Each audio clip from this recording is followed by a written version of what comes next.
Le diorama que je voudrais représenter, c'est, le renard R36 dans son atelier et donc comme vous le voyez, j'ai un certain nombre de photos, qui, sont quand même assez, intéressantes et détaillées et en fait, je vais sans doute me baser sur, à peu près, ces 2 photos-là, plus peut-être éventuellement celle-là, pour avoir à peu près on va dire la position, du renard et l'état d'avancement, que je désire. Donc ça va être un petit peu un mélange entre celle-là et celle-là, puisque celle-là, il y a déjà, tous les capots au-dessus du moteur qui sont représentés, alors que moi je vais sans doute, laisser apparent le moteur, un petit peu, comme dans cette photo-là en haut à gauche. Par contre, l'état d'avancement, de l'aile va être sans doute, à peu près, comme celui-là. Donc où est-ce que j'en suis, par rapport à ça? Et à peu près, j'ai, mes, lattices. J'ai plus de choses que ça, mais pour l'instant, je vais me concentrer un petit peu, là-dessus. Donc j'ai effectivement, mon, début d'aile. Donc je voudrais vous montrer, comment est-ce que j'ai obtenu, ces 2 pièces, effectivement. Donc par exemple, pour, les lattices, ce que j'appelle le lattice, donc de ce fuselage, vous savez qu'en fait, on a une portion du fuselage, qui est lattée et donc qui donne, ceci. Quand j'ai fait le modèle pour l'extérieur, j'ai, creusé, cette pièce avec un début de fuselage. Le problème, c'est que c'est pas très précis, autour des lattes, donc ça, c'est la 1re problématique. La deuxième problématique, c'est que moi, je veux une épaisseur très, très fine. C'est-à-dire que, en fait, c'est vraiment un loft avec, juste, 2 2 profils, donc ça, c'est quand même assez simple et les profils eux-mêmes sont obtenus, par en fait, constitution, des lattes et collage de ces lattes, on va dire, sur le profil, normal, comme si jamais il n'y avait pas eu de lattage. Donc ça, c'est bien et pour obtenir en fait, une épaisseur, qui m'intéresse, j'ai dû créer donc des profils qui vont se baser, sur, les profils externes, mais qui vont avoir une épaisseur ici de 0,3 millimètres. Donc c'est-à-dire, beaucoup plus petit que d'habitude et pour ce faire, j'ai utilisé à chaque fois, on va dire, des égalités, des orthogonales et tout ça pour me créer, mes sketchs. Donc le sketch de départ et le sketch d'arrivée et donc tout ça fait que à partir de là, je peux créer un autre loft qui va me creuser cette chose-là. Et donc une fois que j'ai creusé cette chose-là, j'obtiens effectivement cette partie, ici, skinée qui est, très, très simple. Donc ça, c'est comme ça que j'ai fait, on va dire, la peau, de mes lattes et ensuite, bien, c'est facile, il suffit d'avoir, on va dire, quelque part, quelque chose qui va correspondre bah, on va dire l'intersection qu'on va, extruder, pour obtenir ça et quand on fait l'intersection des 2, on obtient nos verticales lattes de façon assez claire et précise et ça correspond exactement donc au fuselage, tel qu'il est, hein. Puisqu'il y a pas il y a pas à tortiller, quoi. Alors, par contre, pour, les lattes horizontales, c'est un petit peu plus compliqué puisqu'en gros, il me faut créer, un loft pour chacune, des lattes horizontales donc là, comment est-ce qu'on fait? Eh ben, on prend, un petit carré, par rapport à ça. Vous voyez que là aussi, il y a quelques petites, distinctions et réglages à faire, mais en gros, on obtient, donc tous ces lofts-là, qui correspondent donc à toutes les lattes, horizontales, qui sont donc ici, qu'ensuite, on découpe avec, les entrées d'air qu'il y a, dessous, ce qui nous donne, ceci. Donc voilà, sans les entrées d'air. Ensuite, il se trouve que bon, il y a un petit radio latch radio hatch qui est là, et cetera et donc tout ça, ça nous donne, nos horizontales lattes. Donc en gros, ça nous permet de créer ceci. Alors après, en fait, il se trouve qu'en plus, il y a, un profil autour de tout ça, qui correspond donc, au profil qui va coller, on va dire, à la forme de départ et donc c'est ainsi que je crée, on va dire ce lattice ici qui, correspond à, ce que je veux à la fin. Donc on a ce lattice là, Là, je ne vais pas revenir, comment faire, on va dire cette portion, d'aile, découpée, hein. C'est un petit peu le même principe, on découpe, on fait des intersections et on découpe par rapport aux formes originales que l'on a. Le principal problème qu'on va devoir résoudre, c'est comment est-ce qu'on va faire la jonction entre ça et ça? Et où est-ce qu'on va découper nos pièces par rapport à ça? Donc, en gros, on a, au départ, quelque chose qui est une pièce, que l'on a montée, hein. Avant qu'on retire toutes les lignes de structure et tout ça, on a cette pièce-là. Donc cette pièce-là est quand même assez intéressante, hein. C'est celle qui correspond, en fait, qui est la base de la pièce que j'ai utilisée pour la maquette externe et on va essayer de la découper, pour, ben, obtenir, ce qui nous intéresse, par rapport à, on va dire cet éclaté que l'on désire. Donc en fait, si jamais on regarde, je vais surtout me baser un petit peu sur ce profil-là et donc il faut que je garde, on va dire, l'avancée ici et que je garde, ici, cette partie-là.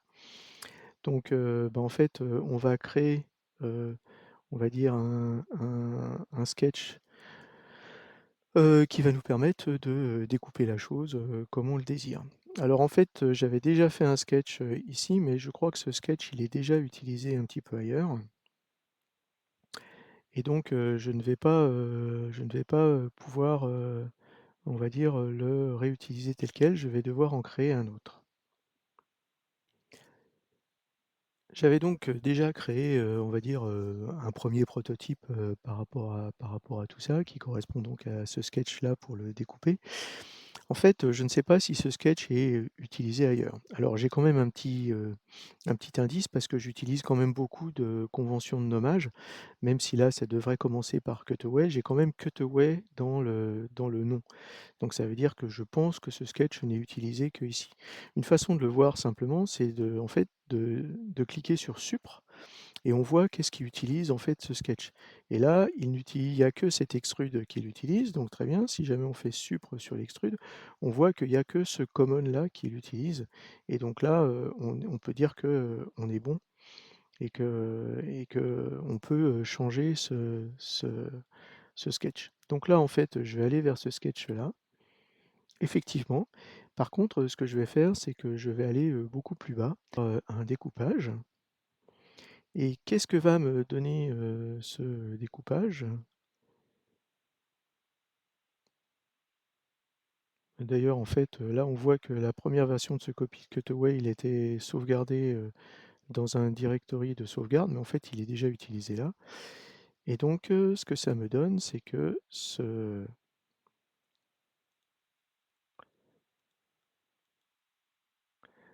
left cockpit, cutaway correspond maintenant à ça. Et donc ça, c'est pas mal parce que en fait, c'est à peu près, on va dire, la forme que je désire, pour en fait, commencer, on va dire ce découpage-là. Donc là, on a bien le la sortie là.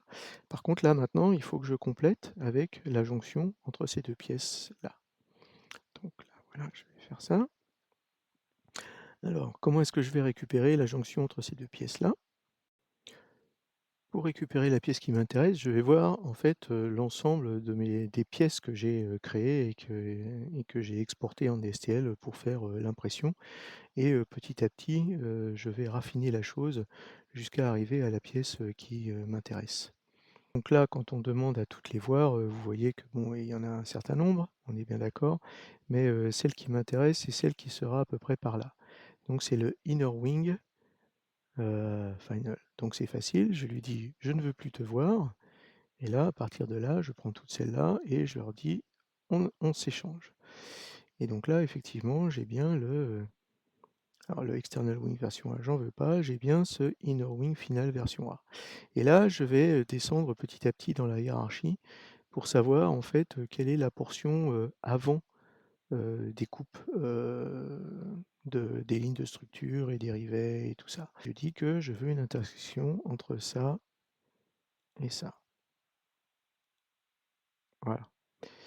Donc c'est normal, qu'il y ait une différence puisque, en fait, j'ai retiré une peau avant de créer, ma petite wing. Donc là, je vais rester comme ça, je ne vais pas changer, on va dire, cette, chose-là, parce que, ben, c'est déjà un petit peu assez compliqué comme ça. Je ne saurais pas, véritablement, comment, on va dire, régler, cette différence, ici.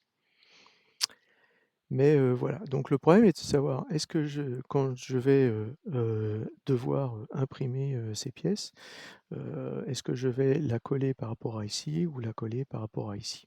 Bon, comme on a un petit peu cette problématique ici, ça paraît un petit peu plus naturel de la coller, avec, la partie, du fuselage.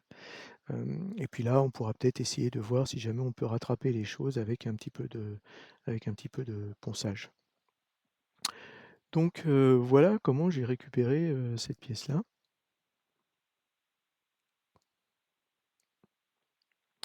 Et donc, maintenant on peut retourner, voir le le montage global pour voir, si on est bien. Donc là, il y a un grand longeron, qui est, à peu près, par là, donc un longeron à peu près ici. Puis sinon ici, il y a, on va dire, ben, le fuselage lui-même et puis ici, ben, des lattes, qui correspondent à, on va dire, au Karman. Donc là, je pense qu'on est pas mal. Ce lattice plus le miroir, plus le left, plus le right, plus le left, plus le right, j'en fais une fusion.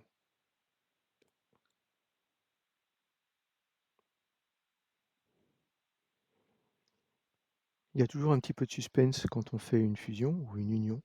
Est-ce que ça marche? Est-ce que ça marche pas?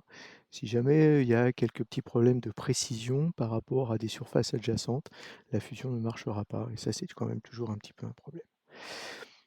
Et bien donc, cette fois-là, ça a marché. Donc cette pièce-là est une pièce qui ira directement à l'impression complète. Heu, voilà. Alors un truc, assez important quand même, c'est que dès que vous avez fait ce genre de choses, il faut être sûr de, renommer, les choses. Donc et maintenant, il faut qu'on regarde un petit peu, ben, comment est-ce que ça va se goupiller avec le reste. En fait, donc, comment est-ce que ça va s'articuler, les pièces, les unes par rapport aux autres? En fait, on a quand même, on va dire, heu, tout un ensemble, de pièces qui nous ont servi à faire l'intérieur. Et en fait, quand on fait, la véritable maquette, que donc, j'ai distribuée sur, Coffee maintenant, en fait, on peut faire tout cet in on peut et on doit faire tout cet intérieur que vous voyez ici.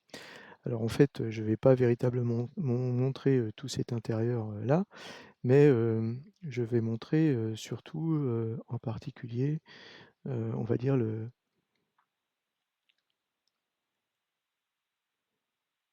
les bords, voilà.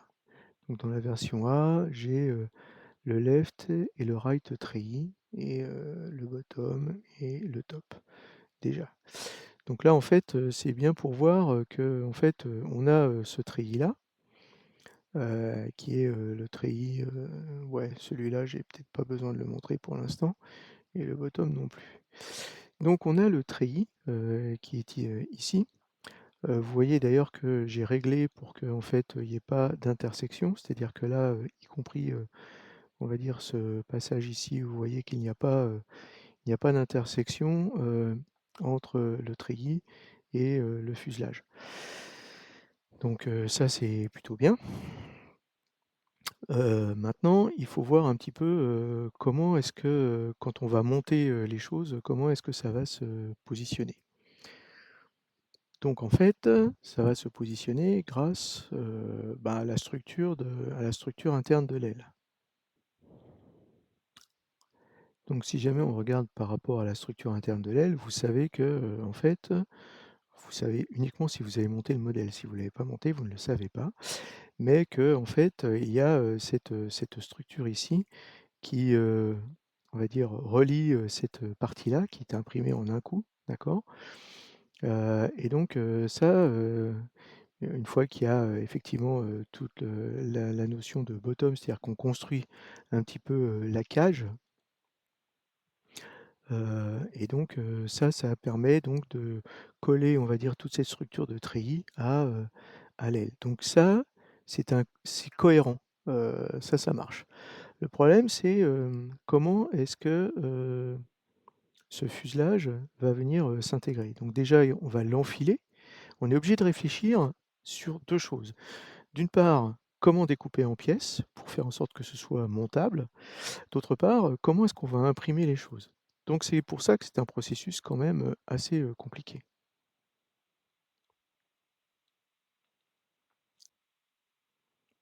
Donc il est bon de revenir à, la maquette réalisée, sans, cutaway. Donc en fait, si jamais on regarde, la façon dont j'avais fait, on va dire le left fuselage, donc qui est, la portion que, j'imprimais, normalement, on va dire. Mmh, on avait en fait, 2 points d'accroche, pour être sûr que ce soit aligné.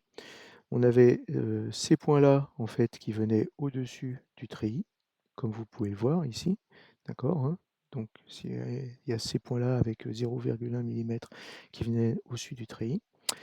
Donc ça, c'était un premier point, mais j'avais été obligé de rajouter un deuxième point pour être sûr qu'il y ait un bon alignement, en particulier de cette partie-là par rapport au treillis. C'est-à-dire que si jamais il y a un angle entre le treillis et cette partie-là, ça marche pas.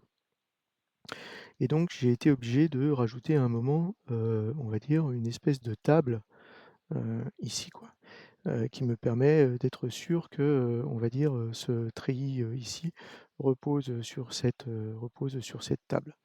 Alors c'était un petit peu compliqué parce qu'en fait, il y a quand même une portion ici, qui est là, et donc j'avais, créé, cette table. Donc ce que je vais faire, c'est que je vais voir comment est-ce que je peux récupérer cette table qui est trop grande parce qu'elle servait à la fois de support pour le treillis et aussi, mine de rien, de calage pour la partie entoilée du fuselage. Donc je vais récupérer un petit peu comment j'ai fait, cette table pour faire un petit support qui va permettre donc, quelque part de soutenir, on va dire, le treillis et donc, d'être sûr que cette pièce-là va être, bien calée, par rapport à ça. Après un petit peu de manipulation, j'ai donc, réussi à créer, cette petite cale que j'ai intégrée complètement à l'intérieur de ce fuselage, qui va donc, être, là vous voyez que l'écart c'est de 0,1 millimètre, hein, c'est ce que j'appelle ma tolérance, et donc qui va soutenir, le treillis et qui va permettre donc de caler, ma partie de fuselage, par rapport à ça. Donc, voilà, c'est la fin, de cette, partie-là. Maintenant on va pouvoir passer à litchi. Donc nous y sommes, ça y est, on a notre pièce, qui est, finalement, réalisée. Donc là, on a à peu près, tout. Il est temps maintenant de l'exporter. Donc on la sélectionne, on fait un export d'un fichier STL et je vais l'appeler cutaway fuselage, voilà. Est-ce que je veux le remplacer? Oui, je veux le remplacer pour l'instant. Et ensuite on va sous, litchi, et on va rajouter le dernier fichier que j'ai rajouté là, le cutaway fuselage. OK, on fait open. Donc là, on a quelques petits problèmes de trous, bon, mais Litchi arrive à s'en dépatouiller, donc ça, c'est pas très, très grave. Donc là, vous voyez que c'est bien notre dernière version, y compris avec, les cales pour mettre, les treillis là. Mais si vous regardez bien, il y a des petits problèmes de, tessellation là. Je crois que j'arriverai jamais à le dire, correctement. Vous voyez que ça, c'est pas génial. Donc il faut qu'on traite, ce problème-là. Alors en fait, je vais vous montrer comment je fais moi. Donc c'est simple. En fait, ce que je fais, c'est que je fais un clone de la pièce. Donc dans la partie draft, voilà. Je fais un clone de ma pièce. Donc on a notre fuselage. Ce que je vais faire tout de suite, c'est que je vais le cloner. Voilà, donc là on obtient notre clone, donc je ne veux pas de celui-là. Généralement, je les renomme tout de suite en CL et je vais dans la partie View et dans la partie View, il y a un truc qui s'appelle Angular Deflection que je vais mettre à 1 degré. Voilà. Donc ça, en fait, ça augmente le nombre de triangles parce qu'en fait, dès qu'il y a une déflexion entre les triangles de plus de cet angle-là, et bien, en fait, il va en créer d'autres, et cetera. Et donc, voilà, j'ai maintenant, mon clone avec son angular déflexion qui est beaucoup plus importante, enfin beaucoup moins importante, ça va générer beaucoup plus de triangles. Je l'exporte encore une fois, donc voilà. Bon, je l'avais déjà fait avant vous, donc voilà. Et en fait, ce que je peux vous montrer, c'est la différence de taille. Différence de taille entre, le fuselage que j'ai généré auparavant et le fuselage cloné que je viens de générer. Vous voyez, il est presque 4 fois plus grand, allez, 3 fois plus grand. Et donc maintenant, si jamais je vais sous, Litchi et que je refais un import 3D au fuselage cloné, j'obtiens ce genre de choses. Il y a toujours mes problèmes de 2 trous, mais ça a été fixé et voilà. Et là, vous voyez qu'en fait, on a quelque chose, hein, si jamais vous comparez par rapport à ça, on a quelque chose de beaucoup plus smooth, hein, en particulier dans cette zone-là, qui est une zone quand même très, compliquée, d'accord? Donc là, je vais le retirer un peu par là. Vous voyez que ce qu'on avait avant, c'était une espèce de truc avec peau d'orange et ce qu'on a là, c'est quand même beaucoup mieux. Donc voilà, ça c'est la façon de faire. Donc ça y est, maintenant on a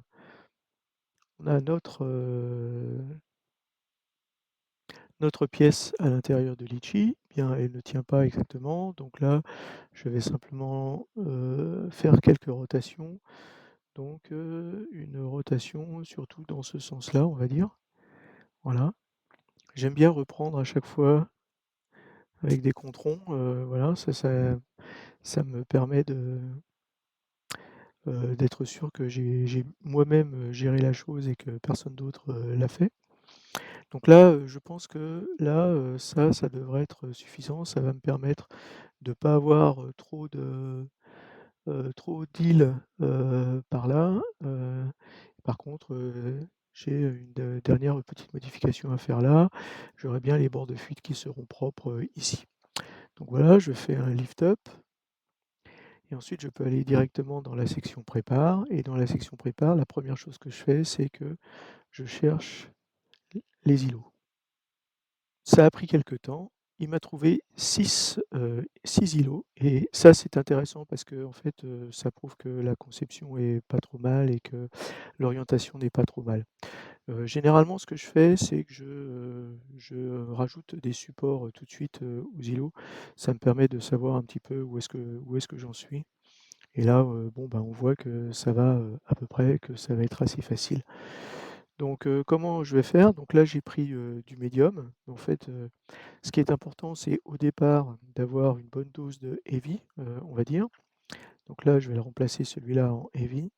Je vais essayer, de faire en sorte qu'il soit, non pas sur l'arête, mais ici à peu près, voilà.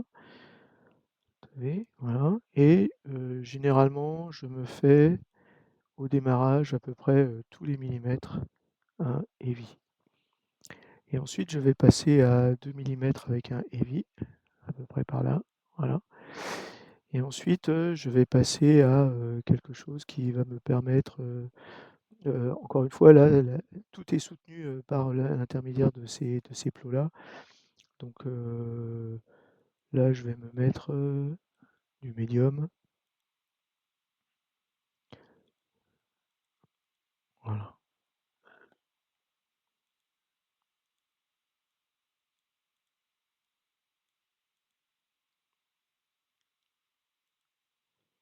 voilà, à peu près comme ça et donc là, la même chose, à peu près au milieu. Voilà, c'est pas la peine de faire des trucs, hyper précis. Donc là, c'est un petit peu la même chose, donc là, c'est un petit peu normal qu'on ait ça. Là, je vais mettre du heavy aussi, histoire d'être sûr. Alt V pour le mettre vertical. Voilà, bon, ça, c'est juste un petit démarrage, donc celui-là, en fait, franchement, un light, ça suffira tout à fait et par contre, pour ici Donc oui, celui-là, je pense qu'on peut encore mettre Alt V un heavy ici et du coup en fait, ce qu'on va pouvoir faire, c'est qu'on va pouvoir, le soutenir. Donc là j'ai mis 2 heavy, là je mets un médium et là un médium. Voilà. Bon c'est pas très mathématique, mais on va dire que ça va le faire. Donc là, ce médium, il est pas mal, mais j'aime pas du tout la position, donc je vais mettre comme ça, Alt V. Alors là, évidemment, il m'a pas compris.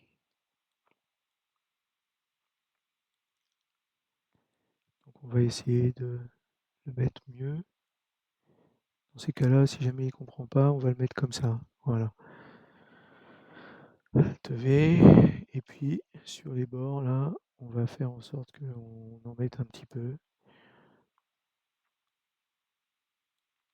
histoire de soutenir la chose. Alors, celui-là aussi, hein, normalement, est donc là, je vais rajouter en fait un petit comme ça, histoire d'être sûr. Il y a pas, parce qu'il n'y a pas de raison, hein, si jamais le premier ici doit être supporté, celui-là aussi doit être soutenu. Voilà, Alt V.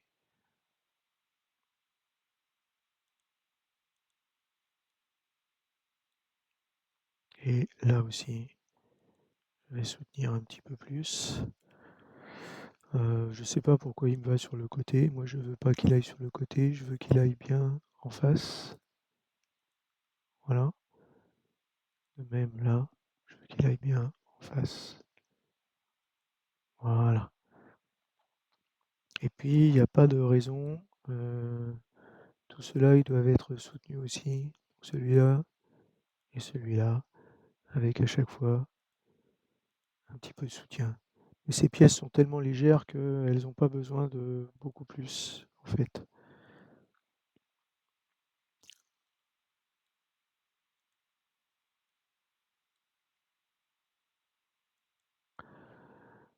Voilà.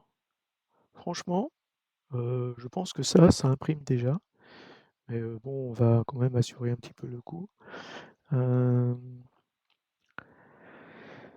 donc en fait, il suffit de faire un petit peu le tour.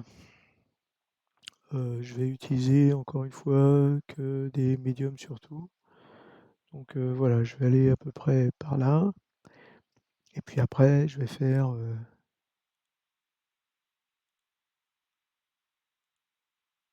un truc à peu près tous les 2 millimètres. Voilà. Là, c'est un petit peu plus lourd, donc je vais mettre un heavy. Et là, pour pas que ça bouge en fait. Donc là, c'est un petit peu la même chose. Heavy, heavy. Et puis après, je vais dire que celui-là et celui-là, en structure, je vais les parenter. Voilà, c'est pas ce que je voulais faire. CTRL Z, excusez-moi. Je voulais pas les parenter, je voulais les presser. Voilà. De même que celui-là et celui-là, pressing. Voilà. J'ai pas besoin de faire plus, voilà. Et donc là, par contre, il me faut aussi quand même un petit peu ici. Donc clac, je repasse en médium.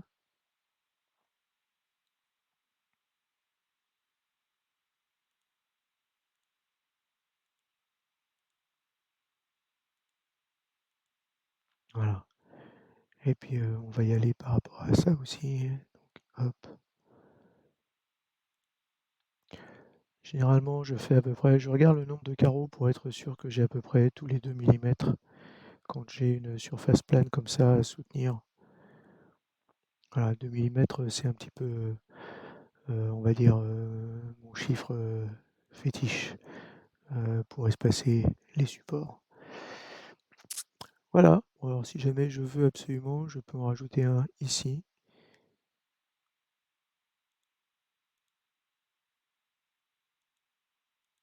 Voilà, du coup un ici aussi, du coup un ici aussi, avec là encore les 2 millimètres et puis là un petit. Ouais, d'accord, donc là il en veut pas. Tu veux pas mon petit, hein? Il en veut pas. Là ça passe au milieu. Ah, c'est génial. Voilà, donc là, bah, on a fini et il reste plus qu'à envoyer ça à l'impression. Ce que je fais aussi ces derniers temps, c'est, j'ai découvert que, hem, quand on a, une imprimante et une résine qui collent un petit peu au plateau, je préfère maintenant mettre un raft. Donc dans la version gratuite, il y en a pas beaucoup qui sont intéressants, il y a celui-là et donc chez Paul, non, c'est pas intéressant du tout, donc il y a celui-là qui consomme pas trop et qui permet de décoller assez rapidement. D'ailleurs, en fait, ça permet aussi de voir, où est-ce qu'il y a, quelques petites, problématiques. Donc là, en fait, on voit que, ça, c'est assez intéressant. Ça veut dire que en fait, je pourrais sans doute, soutenir un peu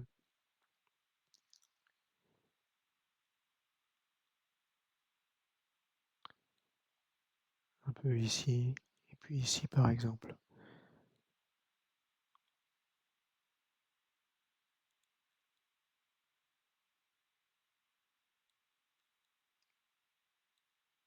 Voilà,